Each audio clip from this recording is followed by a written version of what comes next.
আমি তো আর ওখানে দাঁড়িয়ে বলতে পারি না। ধন্যবাদ।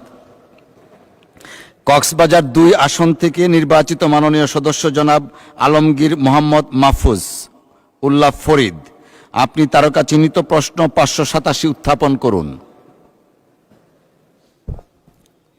বিসমিল্লাহির রহমানির রহিম। মাননীয় স্পিকার মহোদয়, আপনাকে ধন্যবাদ।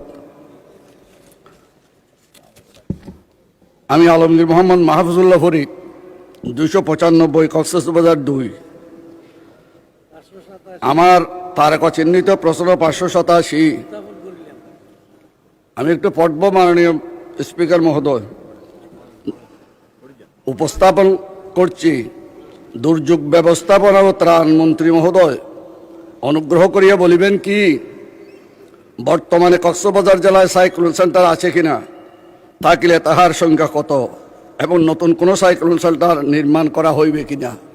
ধন্যবাদ মাননীয় স্পিকার। ধন্যবাদ মাননীয় সদস্য। তারকা চিহ্নিত প্রশ্ন ৫৮৭ মহান সংসদে উত্থাপিত হল। মাননীয় দুর্যোগ ব্যবস্থাপনা ও ত্রাণ মন্ত্রী জনাব আসাদুল হাবিব দুলু। মাননীয় স্পিকার, আপনাকে ধন্যবাদ। কক্সবাজার সবসময় সাইক্লোনে টর্নেডোতে আক্রান্ত হয়। এই বিবেচনায় বর্তমানে কক্সবাজার জেলায় দুর্যোগ ব্যবস্থাপনা ত্রাণ মন্ত্রণালয় কর্তৃক নির্মিত ৩১টি সাইক্লোন শেল্টার নির্মাণ করা হয়েছে। উপজেলারই বলছি আমি। টেকনাফে ৪টি, উথিয়ায় ৩টি, সদরে 3টি, ঈদগাঁয়ে 2টি, চকরিয়ায় 3টি, পেকুয়ায় 4টি, মহেশখালীতে 6টি, রামুতে 2টি, কুতুবদিয়ায় 4টি, মোট 31টি। এছাড়াও কক্সবাজার জেলা আরও 14টি বহুমুখী ঘূর্ণিঝড় আশ্রয়কেন্দ্র নির্মাণ, যা নিম্নরূপ: টেকনাফে 2টি, উথিয়ায় 1টি, সদরে 1টি, চকরিয়ায় 2টি, পেকুয়ায় 3টি, মহেশখালীতে 2টি, কুতুবদিয়ায় 3টি, মোট 14টি। ধন্যবাদ মাননীয় স্পিকার। মাননীয় মন্ত্রী, আপনাকে ধন্যবাদ। মাননীয় সদস্য জনাব আলমগীর মোহাম্মদ মাহফুজুল্লাহ ফরিদ একটি সম্পূরক প্রশ্ন করতে পারেন। ধন্যবাদ। মাননীয় স্পিকার, আপনাকে ধন্যবাদ। আমি মাননীয় আমাদের মন্ত্রী মহোদয় কাছে প্রশ্ন রাখতেছে। আপনি জানেন মাননীয় স্পিকার, আমাদের সংসদের সম্মানিত সদস্যবৃন্দরা জানেন, আমাদের কক্সবাজার জেলা পর্যটন নগরী এবং সাইক্লোন সেন্টার। যখনই ঘূর্ণিঝড়ের সিঙ্গেল দেয় মাননীয় স্পিকার, আমাদের কলিজা বের হয়ে যায়। 91 সালের ঘূর্ণিঝড়ের কথা আপনার মনে আছে নিশ্চয়। সেই 91 সালের ঘূর্ণিঝড় এইরকম এসএসসি পরীক্ষার আমাদের বিদায় সম্বর্ধনার দিন হয়েছিল মাননীয় স্পিকার। আমি আলমগীর মোহাম্মদ মাহফুজুল্লাহ ফরিদ 1996 সালের 12 জুনের যে নির্বাচন এবং 2091 সালে যে নির্বাচন হয়েছিল ম্যাডামের, আমি তখন একটা হাই স্কুলের মাস্টার ছিলাম মাননীয় স্পিকার। সেদিন আমার ছাত্রছাত্রীদের সম্বোধনা দিচ্ছিলাম। 91 সালের ঝিরিঝিরি বাতাস,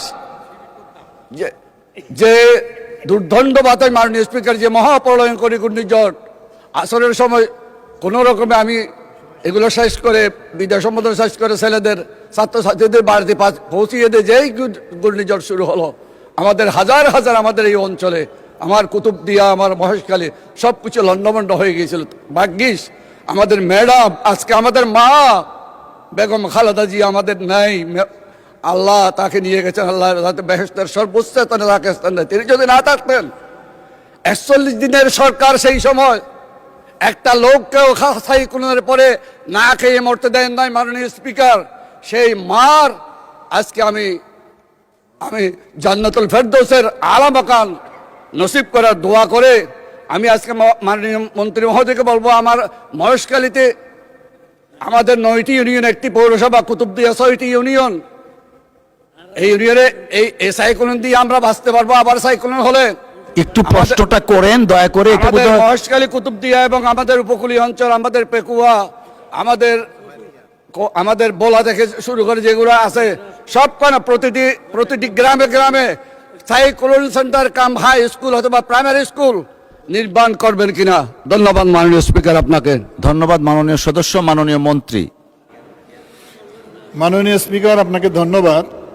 মাননীয় সংসদ সদস্য যে এলাকা থেকে নির্বাচিত, সেটি তো সবসময় দুর্যোগ প্রবণ এলাকা।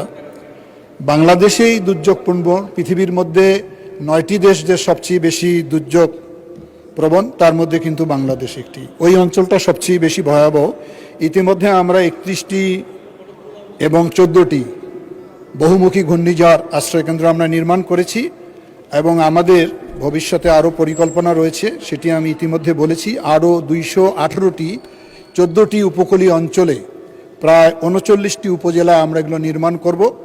আমরা চেষ্টা করব যাতে ওই অঞ্চলের মানুষ দুর্যোগকালীন অবস্থায় এই ঘূর্ণিঝড় আশ্রয় কেন্দ্র আশ্রয় নিয়ে নিজের জীবনের নিরাপত্তা বিধান করতে পারে। ধন্যবাদ মাননীয় স্পিকার। ধন্যবাদ মাননীয় মন্ত্রী।